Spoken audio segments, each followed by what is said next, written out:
ఓం నమ శివాయ. ఈరోజు శివపురాణంలోని విద్యేశ్వర సంహితలోని కొంత భాగాన్ని తెలుపుతాం. ఈ సంహిత శ్రీ గణేశుడికి, శ్రీ గురుదేవులకు, శ్రీ సరస్వతీదేవికి నమస్కరించి ప్రారంభం చేస్తున్నారు. ఆ తరువాత శివుడిని ప్రార్థిస్తున్నారు. సూత మహాముని అక్కడున్న ఋషులతో ఇలా అంటున్నాడు: కలికాలం చాలా ఘోరమైనది. మనుషులకు పాప పుణ్య జ్ఞానము కానీ ఆలోచన కానీ ఉండదు. సత్యం మాట్లాడరు. ఇతరులను నిందిస్తూ కాలక్షేపం చేస్తారు. హింస పెరుగుతుంది. పరస్త్రీ వ్యామోహం కలిగి ఉంటారు. పరధనాన్ని ఎలా తీసుకోవాలో చూస్తారు. తల్లిదండ్రులన్నా, గురువులన్నా, జ్ఞానులన్నా గౌరవము ఉండదు. స్నేహాన్ని కలుషితం చేస్తారు. బ్రాహ్మణులు వేదాన్ని అమ్ముకుంటారు. పిసిరానితనం, కామం, అహంకారం పెరుగుతుంది. వర్ణసంకరం కూడా జరుగుతుంది. స్త్రీలలో పాతివ్రత్యం ఉండదు. సంపాదనను బట్టి భర్తకు గౌరవం ఇస్తారు. ఇష్టమున్నట్లుగా ప్రవర్తిస్తారు. అధిక సంతానవంతులవుతారు. ఇక పాలకులు ఎలా ఉంటారంటే ధనవంతులు పాలకులవుతారు. పన్నులు వసూలు చేయడమే లక్ష్యంగా ఉంటుంది. పాలకులందరూ క్రూర స్వభావంతో ఉంటారు. ప్రజల బాగోగులు పట్టించుకోరు. దొంగలు పాలకులవుతారు. నటులు గౌరవాన్ని పొందుతారు. ప్రజల ధన మాన ప్రాణాలకు రక్షణ ఉండదు. మానవులకు ప్రకృతి ఎడల గౌరవం ఉండదు. అందువల్లనే ప్రకృతి కూడా వీరికి సహకరించదు. భూమి నిస్సారమవుతుంది. పువ్వులలో సువాసన ఉండదు. పండ్లలో రసం ఉండదు. అన్ని పదార్థాలు రుచి కోల్పోతాయి.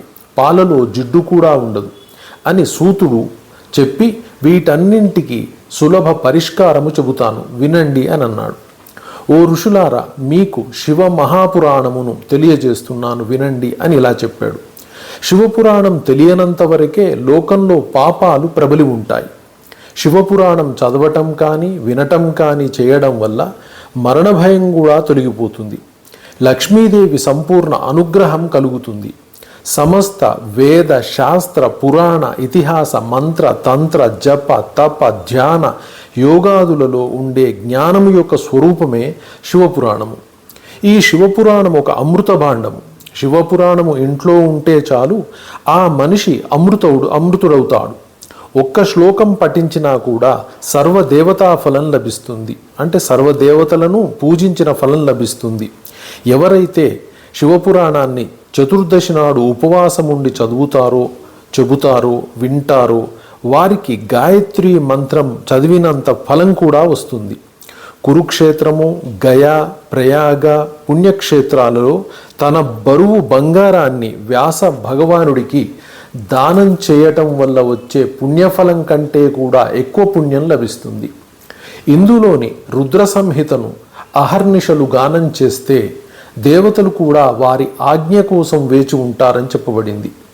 భైరవ ప్రతిమ ముందు కానీ మర్రి చెట్టు లేదా మారేడు చెట్టుకు ప్రదక్షిణం చేస్తూ చదివినట్లయితే కోట్ల రెట్ల ఫలితం వస్తుంది.